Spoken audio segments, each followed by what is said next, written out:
In 1816, a Scottish minister named Robert Stirling invented an engine so efficient, so clean, and so simple that modern engineers call it the most overlooked invention in the history of human technology. It runs on sunlight. It runs on body heat. It runs on the heat from a candle flame. It runs on waste heat from industrial processes that currently gets thrown away. It has almost no moving parts. It produces zero emissions. It never needs fuel in the conventional sense. And NASA tested it for deep space missions and found it outperformed every other power generation system they evaluated. So why have you never heard of it? Why is it not powering your home right now? And why did the most powerful energy companies on Earth spend 2 centuries making sure it stayed forgotten? The story of the Stirling engine is one of the most frustrating in the history of technology, not because the invention failed, but because it succeeded, completely, repeatedly, and provably, and was buried anyway. Robert Stirling was not an engineer by training. He was a minister in the Church of Scotland who watched workers die in industrial accidents caused by steam engine boiler explosions. He wanted to build something safer. What he built instead was something that would have changed the entire trajectory of human energy development if anyone had paid serious attention to it. His engine operated on a principle called the Stirling cycle, a process of heating and cooling a trapped gas to drive a piston. No combustion, no explosion, no pressure vessel that could rupture and kill people, just heat, cold, and physics, doing what physics always does. Here is exactly how it works. A Stirling engine contains a fixed amount of gas, usually air or hydrogen, sealed inside a closed cylinder. One end of the cylinder is heated. The other end is kept cool. As the gas expands from the heat, it pushes a piston and generates mechanical work. Then the gas is moved to the cool end of the cylinder, where it contracts. Then back to the hot end, where it expands again. This cycle repeats continuously, as long as there is a temperature difference between the 2 ends of the cylinder. That temperature difference can come from anything. A fire, the sun, waste heat from an industrial process. The difference in temperature between ocean surface water and deep ocean water. Even the difference in temperature between your hand and the surrounding air. The Stirling engine does not care where the heat comes from. It only cares that one end is hotter than the other. In 1988, NASA began evaluating the Stirling engine for use in deep space power systems. The challenge was significant.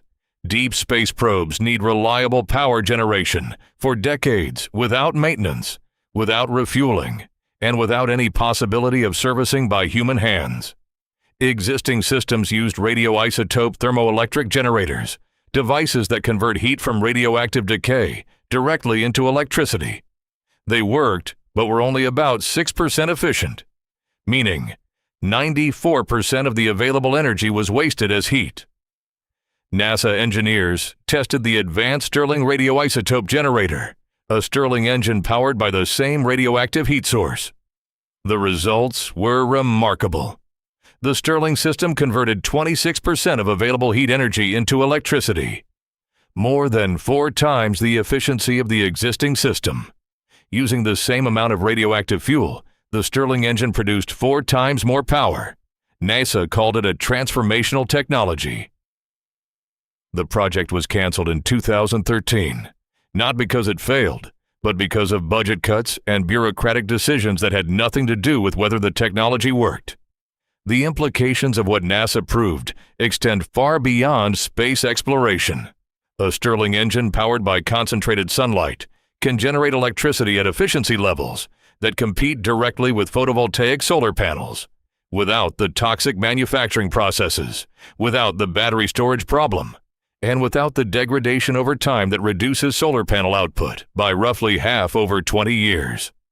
A Stirling engine placed at the bottom of a deep ocean current, using the temperature difference between warm surface water and cold deep water, can generate continuous baseload electricity with zero fuel, zero emissions, and zero intermittency, 24 hours a day, 365 days a year, forever.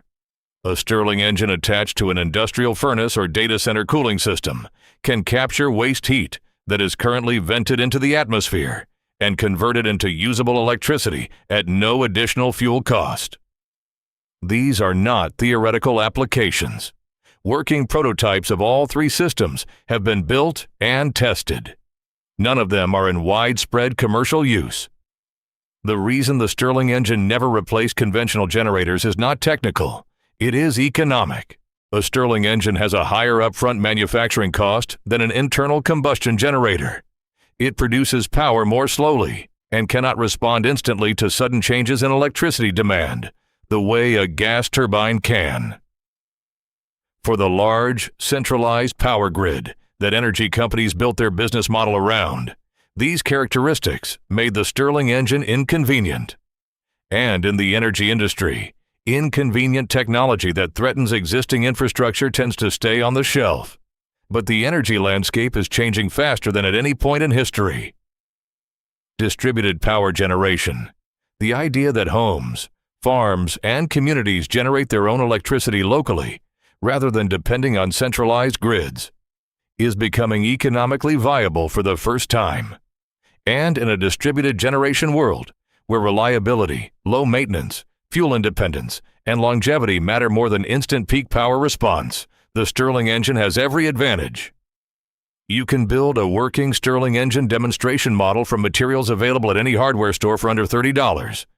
The physics that Robert Stirling worked out in 1816 are the same physics that NASA confirmed 2 centuries later. Heat flows from hot to cold. Gas expands when heated and contracts when cooled.